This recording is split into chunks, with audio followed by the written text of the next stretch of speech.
Manzon Allah sallallahu alaihi wasallam ya ce, hakika misalin abin da Allah ya aiko ni da shi na shari'a da ilimi kamar ruwan sama ne da ya samu ƙasa.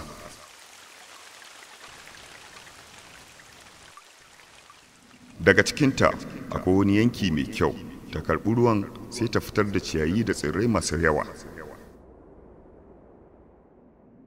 A ciki kuma akwai ƙasa mai ƙarfi wacce za ta riƙe ruwan.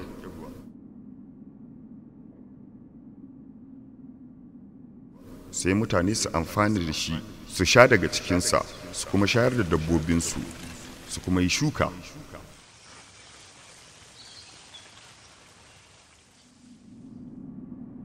Sai kuma ya samu wani yanki na faƙo wacce ba ta riƙe ruwa, ba ta fitar da tsirrai.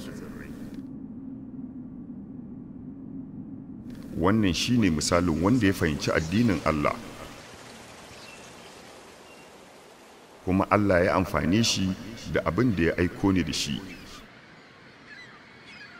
ya kuma san shi, ya kuma koyar da shi, da misalin wanda bai daga kansa ga wannan ba, bai kuma karɓi shari'ar Allah da aka aiko ni da ita ba.